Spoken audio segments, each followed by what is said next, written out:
Okay, we're charging the laptop for today's video I of our will talk about. podcast.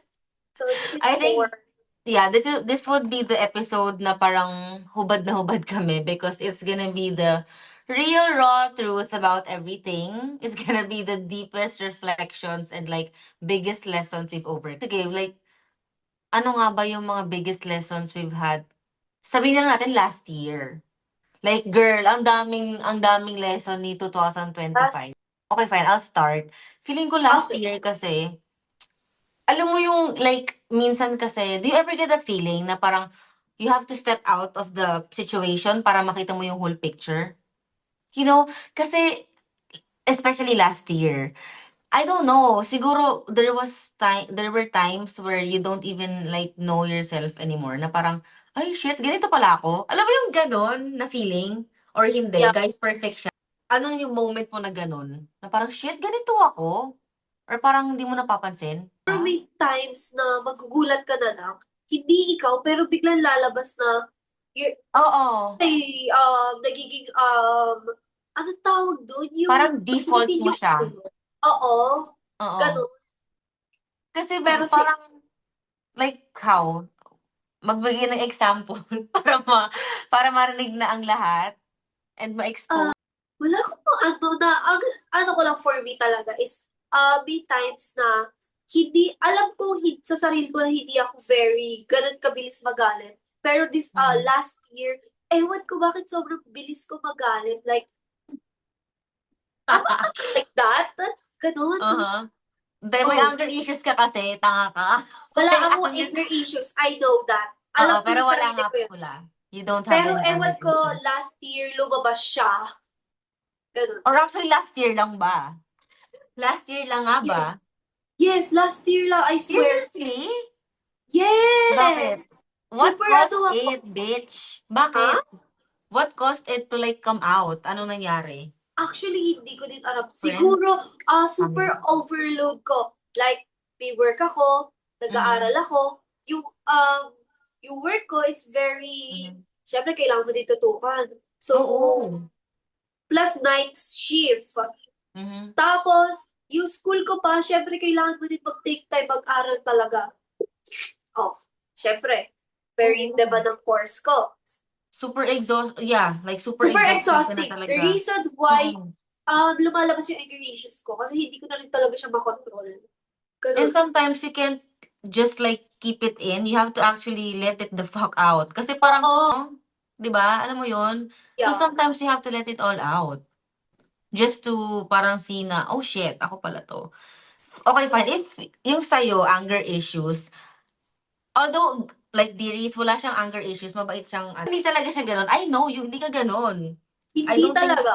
oo, hindi ka, siguro irritable ka, if that's even the Irritable. term. Actually, irritable ako pag sobra init. Ayoko na napapawisan. Kaya alam mo, hindi ako Oo. ganun kaano pag-jogging or mag-exercise kasi ayoko Ano talaga yun na ang pinagpapawisan. pinagpapawisan? Like, bitch, are you serious right now? Anong Oo. pinagpapawisan? And she Ayoko. lives in the Parang, Philippines. ang lagkit niya sa katawan. Like, oh my Oo. God, ayoko talaga. Ang humid, kadiri.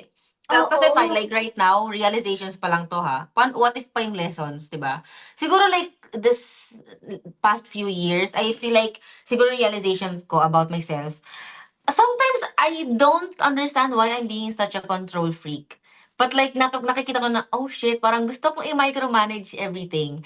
Kapag I know it's not gonna go in my way, the way I planned it, parang gusto kong shit. I have to fix something, I have to do something else para siyang ganon. So parang sabi ko, hindi ko siya napapansin until like people would start saying na, pwede ba? Like, just let it happen. If it's gonna happen, it's gonna happen. Wala ka na magagawa. You know, if if it's gonna happen talaga, just let it go. Huwag ka nang masyadong kasi minsan, bitch, alam mo may fixation ako. Alam mo yung 'pag kunwari hindi ko siya gusto, magiging hyper-fixated ako dun sa thing na yon until I see na, okay, it's the right thing. Okay, okay na siya for me. Tas wala lang, like yung impact sa other people or sa other situations, hindi ko na napapansin. So like, yeah, I don't know. Pero may mga people talaga na 'di ba? Like sino nagpa-realize sa'yo na, "Ben, galit na galit ka." Sino nagpa-realize sa'yo? People around you, 'di ba? People Oo. around you. parang Kasi hindi mo na talaga siya mapapansin. makokontrol. It's uncontrollable. Ganun. Yeah. So parang lalabas na lang siya and I feel like for years, siguro last year mo lang siya na-realize. Kaya nga realization, duh. Dumb I bitch. know. But like, siguro this past few years, nagagawa mo siya, tapos di mo lang siya napapansin. Siguro, Na parang, ganun lumalabas ka na. siya para paunti-unti last Yeah. past few years. Hindi mo siya napapansin. Pero lumabas lang talaga siya last year, yung talagang sunod-sunod. Like, super Ganon. explosion, like, nag-explode ka na, parang Yes. ganon. And I don't Ah, know. Okay, if we're gonna talk about realizations, we might as well talk about lessons. Siguro biggest lesson na, like, siguro this ang season. biggest lesson for me is parang, let's say, not everyone na sumusuporta sa'yo is gusto ka, wants to see you with someone na gano'n. Girl, I feel like I know what you're saying. Parang not everyone who you see na sinusupport ka, eh, gusto kang makita mag-succeed. I don't know if it's plastic. Be, alam ko yan. Parang kilala ko sinasabi mo. Charot. Pero like, alam mo yun, they're gonna cheer on someone. Tapos kapag nakita mo nag-succeed sila, they're gonna feel bad na parang, ang daya, bakit siya nag... Na Oo, yung, parang may hidden, inggit, something. yes, bitch. And that's what we call crab mentality. Biggest As lesson talaga. Tama ka. But how would you call it? Na like, na-experience mo ba siya firsthand? Na like, people were actually supporting you? Tapos well, nung, actually, yes. of Marami course. first talaga. Well, Oo. ayoko mag-drop, pero, yeah, ganun. Alam mo yung, Describe na lang, description ng tao. sige, I know. Let's say someone na pina-achieve akong bagay, Mhm. tapos, behind my back, pinag-uusapan nila na, ganito, ganyan, ganun. Mhm. Ano So, yung ayoko evil na, eye? No? parang Ano ini-evil yun? eye ka. Ganun. Yeah. Oo, I don't know. Kasi parang if you see someone achieving something, hindi ba dapat You maging should be masaya ka? proud. 'Di ba? Oh. Unless na lang, ate, kaaway ko yun na parang, bitch, you don't deserve that.